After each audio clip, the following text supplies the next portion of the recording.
हरियाणा की 9 लोकसभा सीटों पर उम्मीदवार घोषित करना कांग्रेस हाईकमान के गले की फांस बन गया है।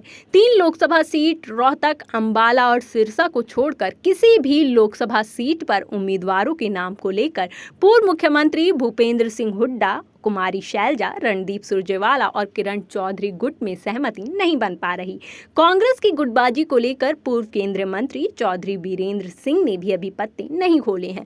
वो दोनों गुटों को भरोसे में लेकर चल रहे हैं। भिवानी से अपनी बेटी पूर्व सांसद श्रुति चौधरी का टिकट कटने की भनक लगने पर कांग्रेस विधायक दल की पूर्व नेता किरण चौधरी ने मंगलवार को नई दिल्ली में कांग्रेस की पूर्व अध्यक्ष सोनिया गांधी से मुलाकात की। श्रुति चौधरी भी उस दौरान उनके साथ थी। पूर्व मुख्यमंत्री भूपेंद्र सिंह हुड्डा की ओर से भिवानी महेंद्रगढ़ लोकसभा सीट के लिए महेंद्रगढ़ के विधायक रावदान सिंह का नाम टिकट के लिए आगे किया जा रहा है, लेकिन एसआरके गुट चाहता है कि श्रुति चौधरी को ही यहां से टिकट मिलना चाहिए। श्रुति चौधरी हरियाणा के पूर्व मुख्यमंत्री स्वर्गीय बंसीलाल की पौत्री हैं। हालांकि श्रुति लगातार 2 चुनाव हार चुकी हैं, लेकिन फिर भी बंसीलाल और किरण चौधरी के प्रभाव के चलते एसआरके गुट श्रुति चौधरी की टिकट पर अड़ा हुआ है। करनाल लोकसभा सीट पर अलग से विवाद छिड़ा हुआ है। इंडी गठबंधन में शामिल राष्ट्रवादी कांग्रेस पार्टी के नेता मराठा वीरेंद्र वर्मा के लिए कांग्रेस से ये सीट मांग रही है।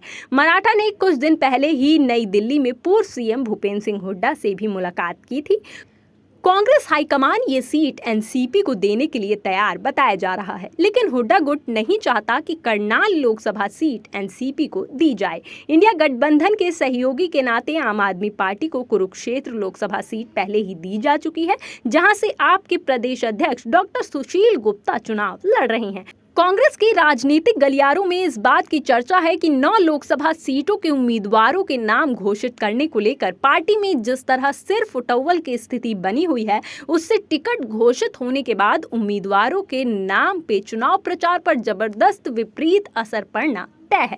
कांग्रेस के वरिष्ठ नेता सलमान खुर्शीद और मधुसूदन मिस्त्री के नेतृत्व में पार्टी हाईकमान ने 3 दिन पहले एक उच्च स्तरीय कमेटी बनाकर टिकटों का विवाद खत्म करने की पहल की थी, लेकिन खुर्शीद और मिस्त्री के नेतृत्व वाली कमेटी भी हरियाणा के कांग्रेसियों की गुटबाजी को खत्म करने में कायम नहीं हो सकी। उन्होंने संभावित उम्मीदवारों की एक लिस्ट बनाकर कांग्रेस अध्यक्ष मल्लिकार्जुन खड़गे को सौंप दी है, जिस पर सहमति बनी थी कि यदि अध्यक्ष चाहेंगे तो बिना केंद्रीय चुनाव समिति की बैठक के ही इसे जारी किया जा सकता है।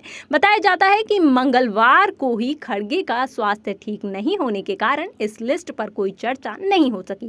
केंद्रीय चुनाव समिति की बैठक भी इसलिए टाल दी गई। लेकिन जब किरण चौधरी को ये भनक लगी कि लिस्ट में श्रुति चौधरी का नाम नहीं है, तो वो सीधे दिल्ली पहुंच गई।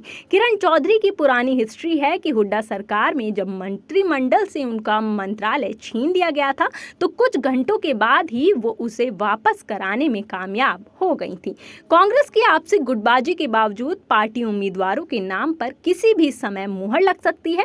कांग्रेस नेताओं ने दावा किया था कि नवरात्रों में टिकट की घोषणा संभव है, लेकिन अब नवरात्रे भी बीत गए हैं। कांग्रेस आलाकमान सलमान खुर्शीद और मधुसूदन मिस्त्री की कमेटी की रिपोर्ट के आधार पर टिकटों की घोषणा अब जल्द ही हो सकती है।